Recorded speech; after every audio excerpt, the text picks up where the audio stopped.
Next February, if somebody wants to tell me about what a groundhog in Pennsylvania said about what our spring is going to look like, I'm going to be tempted to box them up and send them to Abu Dhabi.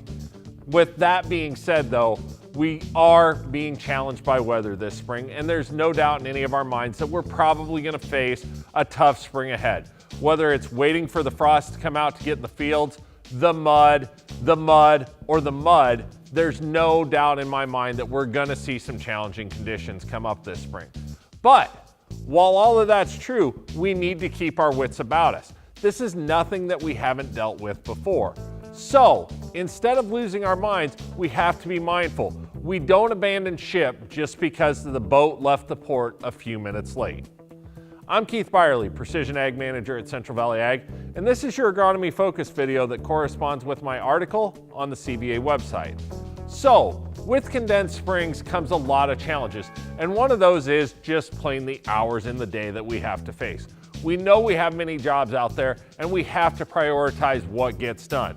But with every spring season, I see a few things that growers are readily wanting to set off to the side in order to do other jobs. And there's three in particular today that I want to talk about because I think they're somewhat sacred.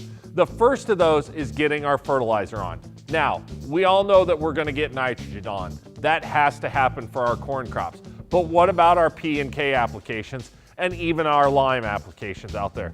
I know that not all of it's been done because of the weather restrictions we've had this year, and it does need to happen. And really, I know that you want to cut it and you want to set it back for another time for one of two reasons.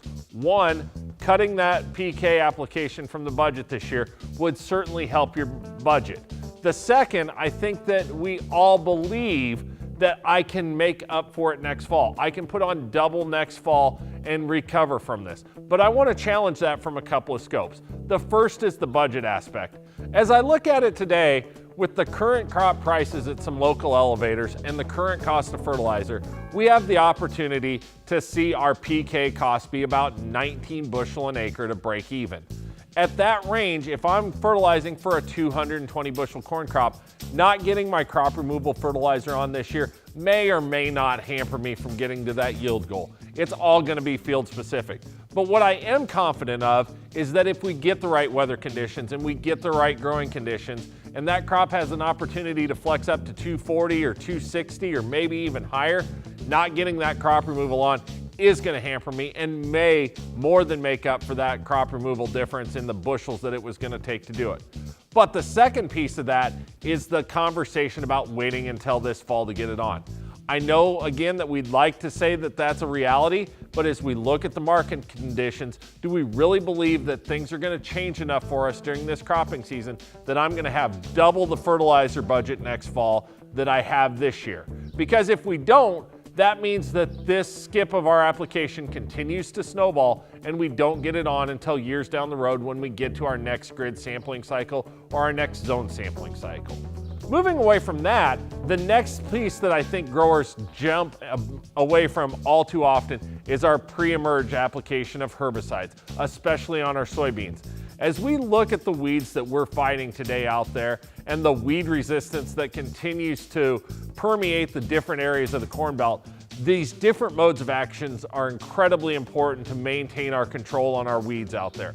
When we don't get these weed control applications done in the spring like we plan with our agronomist, it means we cut back those modes of actions and we're not doing our part to keep our chemical control and balance and have those options available to us this year and into the future.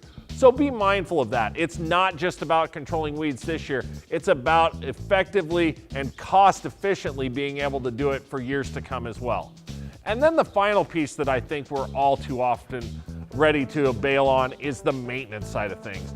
I know when it comes to getting our planters out, nobody wants to do it. Our equipment team struggles to have growers getting their planters out right now because nobody wants to have to move snow around it if we get a few more snowstorms. But with that being said, I'm willing to bet that there were some issues last year that the planter got put away with. Things like bearings or clutches that weren't working, those little things that were fresh in our mind as we completed planting this year, time has healed those wounds and they're not as mindful as they used to be. It's really possible that if we don't get that planter out and do the once over that it deserves before we get to planting time, that we're going to get to April 20th, the weather's going to be beautiful, we've got that itch to plant, and all of a sudden we're heading back to the shop to work on the planter because we didn't get it ready. All of these things cost us time and money. There's no doubt about it. But not doing them probably has a higher cost and a higher time commitment to it than doing it the first time. As my grandma said, if you don't have time to do it right the first time, when are you going to find time to do it again? And that applies for the spring of 2019. So when the wheels fall off of everything for 1 or 2 days this year, like they inevitably will when we're in crunch time, I want you to remember, this is why we build a plan now, and this is why we map out what our strategy is, because when the wheels fall off, it's that planning that we fall back on to make sure that we remain successful, efficient, and profitable during the 2019 planning season.